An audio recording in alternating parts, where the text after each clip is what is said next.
Go! Pull your seats, let your sister go behind.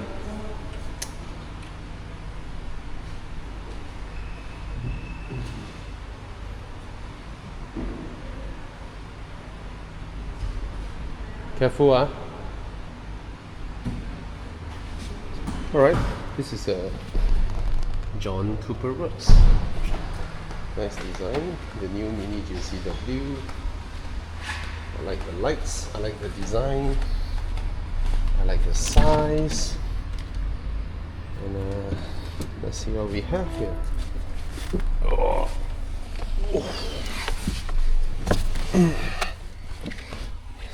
Let's start the car. Oh, engine sound, noise. Everything is plastic, but we don't mind because every single plastic has designs in them. Alright. Oh, sitting very low. And let me pull my seats up a little bit. Oh, the car feels huge from my vantage point here. Oh, sorry. Is there a need for the whole cowl and the bonnet to be so high? I think maybe because proportionally they want to make the car look small, so they squeeze the windscreen area to make it appear small. Oh, darling, you can open this, you know. The blind behind, you can just use your hand to pull it. Yeah, very nice screen. We've seen that from EVs. This is the same, this pattern. This shoots out a light beam to create a pattern as though it is ambient lighting, but it's actually light being shot out from the side. Very clever.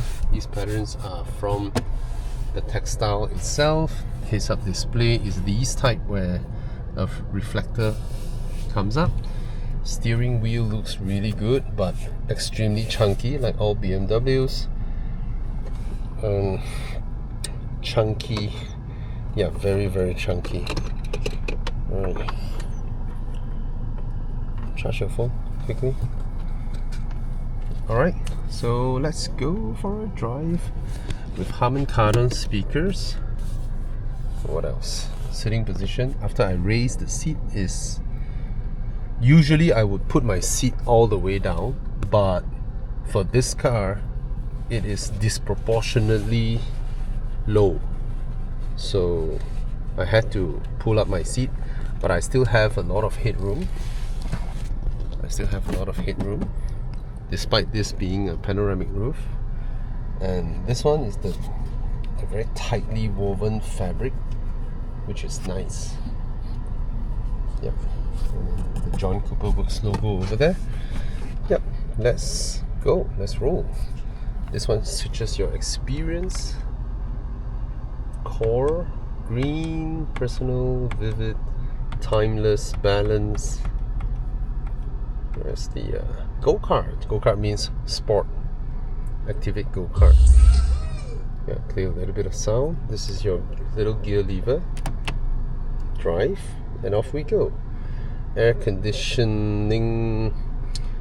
All the physical stuffs over here has nothing to do with air conditioning. Interesting. Okay. Higher air. And sync. I think, yeah, that's good. Let's go. Right, we go. So my wife happened to be, why the air suddenly blew off? My wife happened to be a Mini Cooper owner. We owned the Clubman S back then, but that was 2 generations ago. That was the R56 generation.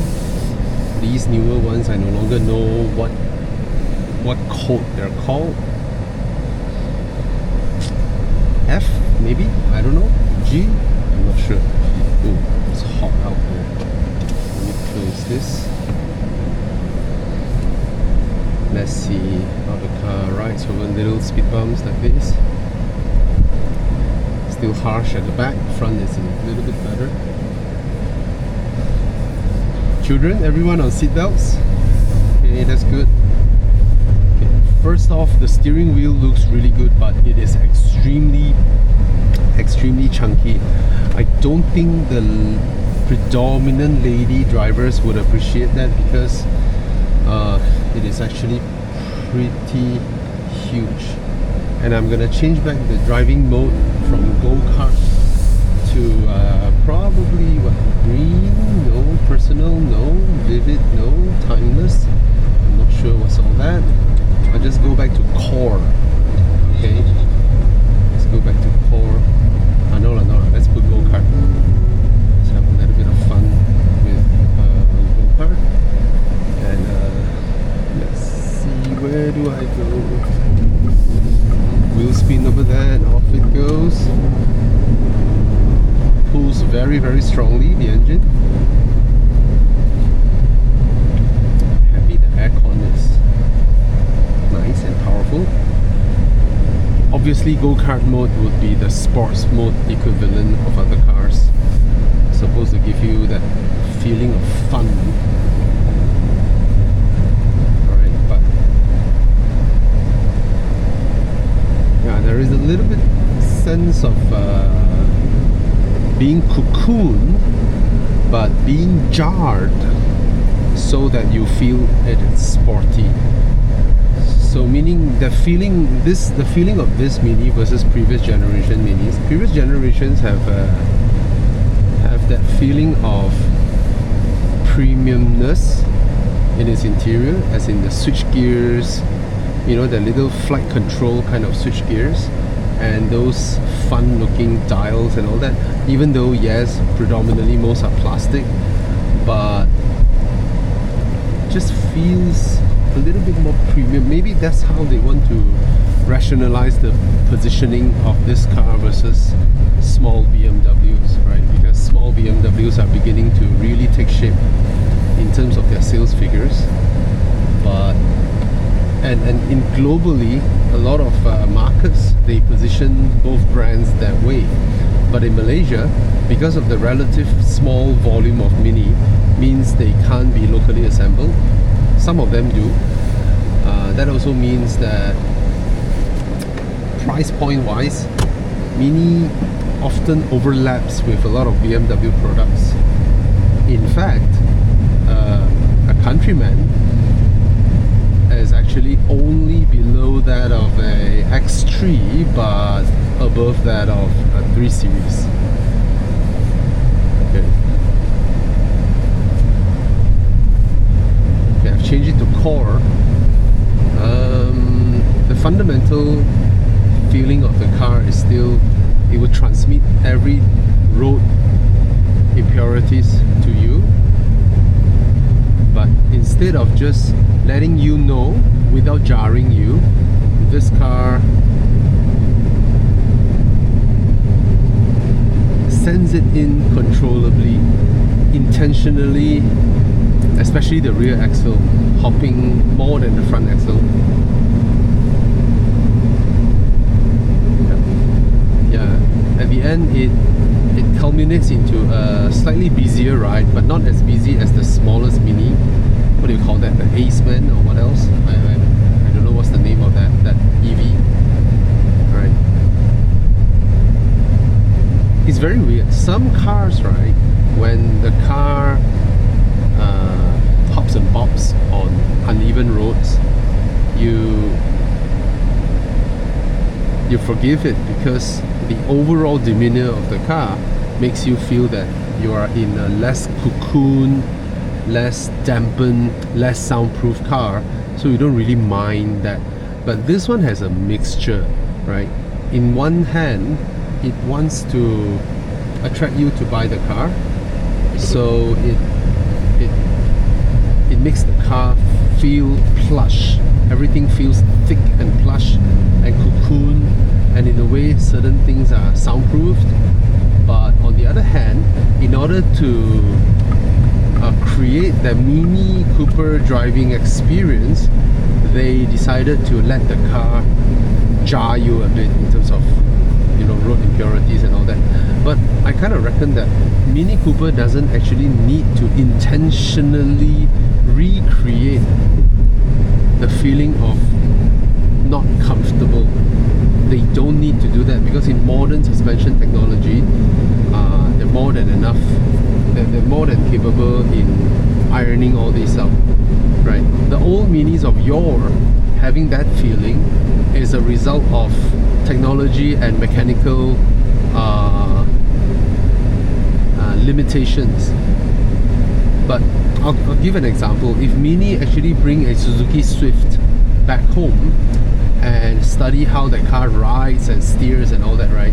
They don't need to do so much of these intentionally making the car less comfortable in order to make you feel that it is sporty, if you understand what I mean.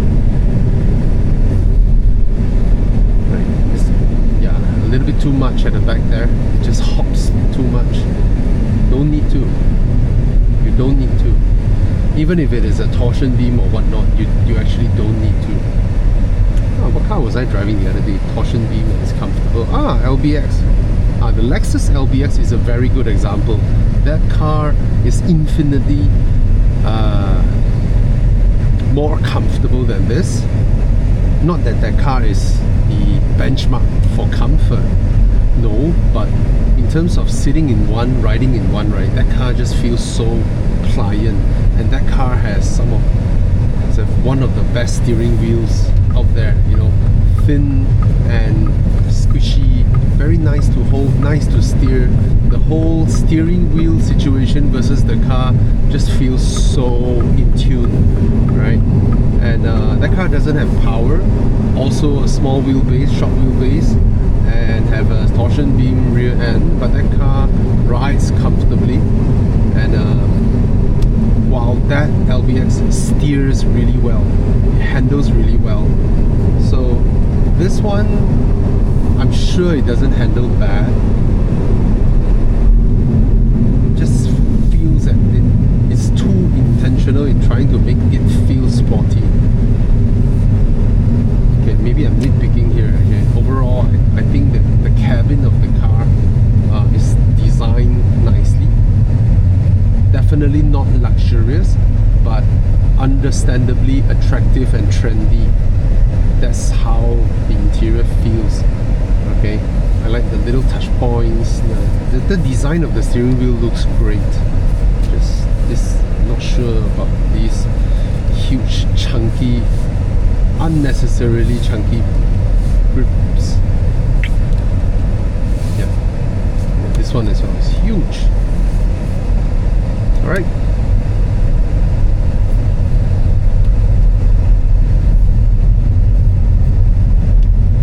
Is it very uncomfortable? Nope. Nope, it's not very uncomfortable. It's alright. And later maybe I'll do the walk around, but not much to walk around. It's just a two-door hatchback, a form factor that is quickly losing its charm in Europe. This form factor has always been a Europe-specific form factor.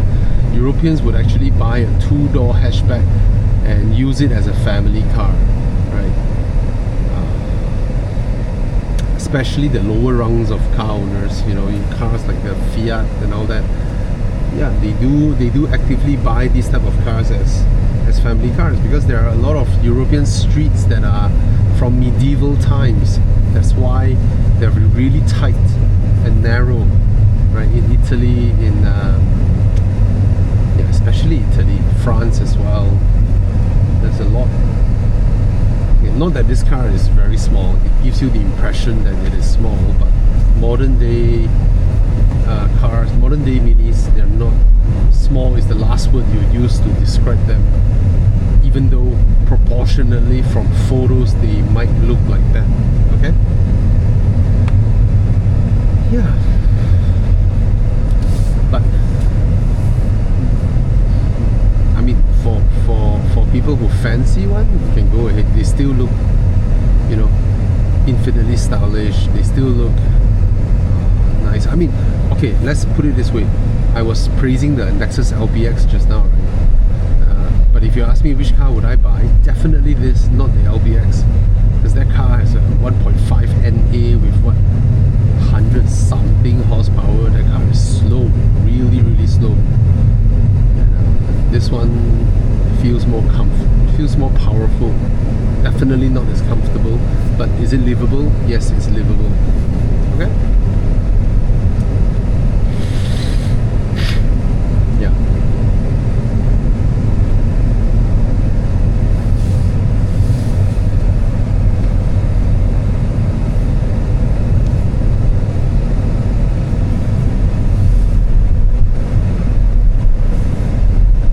Darling, if it is too hot, you can move behind Papa.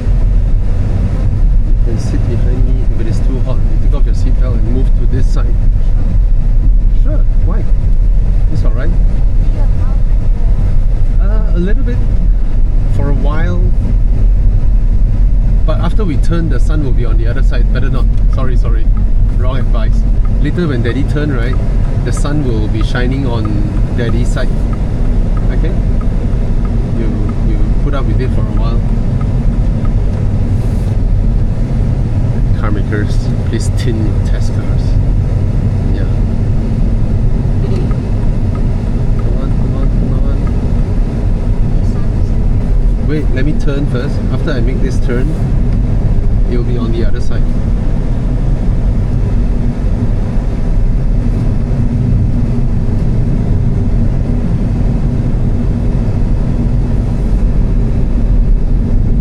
Yeah, it's a little bit of a fatty now, modern minis. See, Daddy's turning now, and then the sun will be on your right side. See? Now you're in the shade. Okay?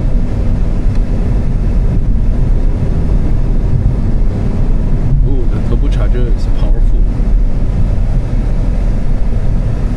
Is there turbo lag? Of course.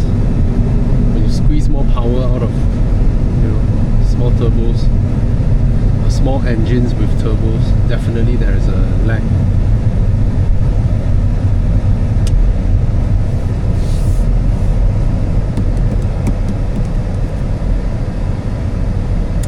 Tell me in the comments if you prefer Mini Coopers to jar like how they do now. Sorry, like how they always do, or you prefer Mini Coopers to finally give up the nostalgic feel of a Mini and just give owners a talented suspension that absorbs everything and still corners and sits really well, which we know BMW is completely capable of doing, right? They have no problem tuning cars this way because many of their cars are already tuned like this in terms of suspension, ride and handling. So yeah, do let me know if that's what you prefer. Oh, the turbocharger is powerful. It's the type of turbo where it feels a little bit old school, whereby you press, there's a lag, and then when the turbo comes on, whether you continue depressing the throttle or not, the speed will continue to climb just because the turbo has begun spooling. Yeah, little bit of old school feel to that. Okay, do a late turn. Car turns alright. Didn't react the same. Green lights, bro. What are you doing? Suddenly stopping in the middle of the road.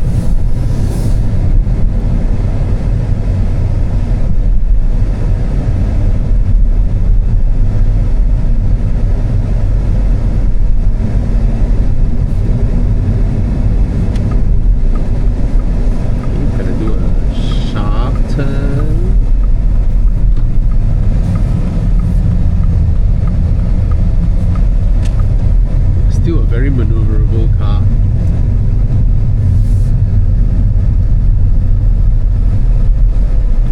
Lots of road noise coming in.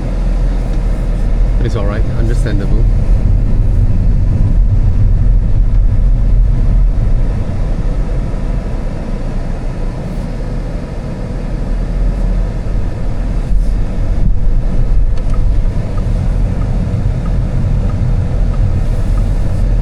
Alright, that's how it drives. Oh, very jarring. Alright, I felt one thing. This car, if you drive slow, you may feel the how do I put this? The turbochargers and the transmission left a little bit more to be desired if you're driving slowly, if you're attempting to drive slowly and smoothly. However, if you're in a rush,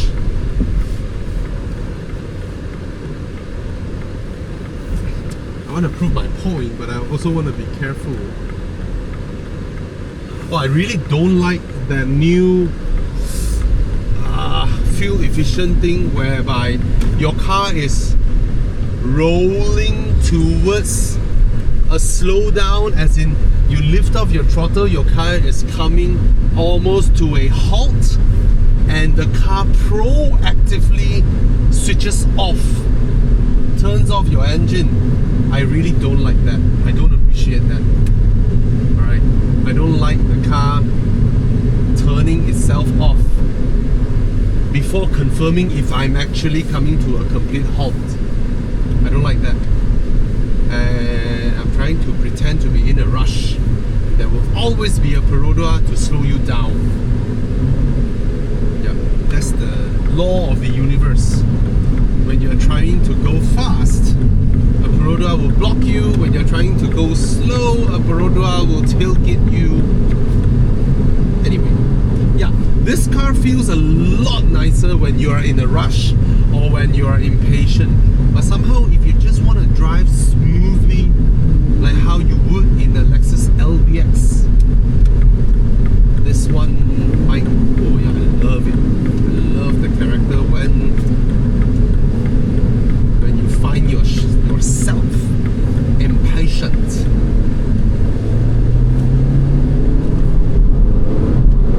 Oh, car is fast. Brakes are strong. Solid.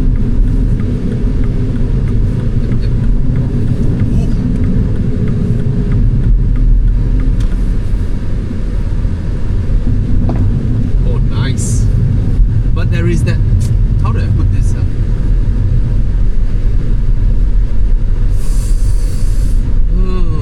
I don't like that feel. There is that feel as though the wheels go and then the body follows. The sensation is there, which I don't like. I like them to move in unison, move in one. Alright.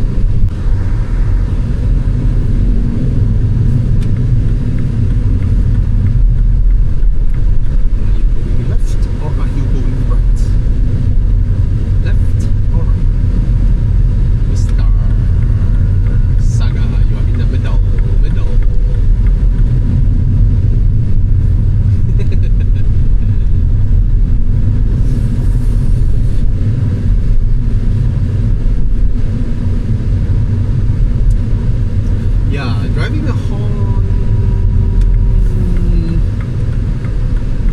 Honda, driving a Mini in the city. I wanted to say city, but my mouth came out with Honda. I wanted to link to city. Driving in the city, I think Mini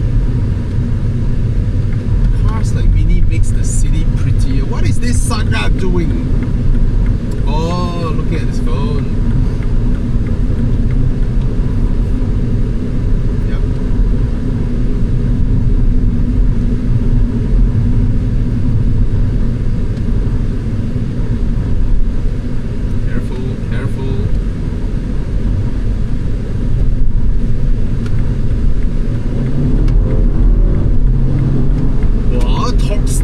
First time. Too much power to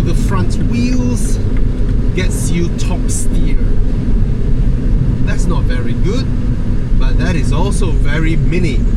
That's what Mini is all about. Some handling, some power, a dose of here and there.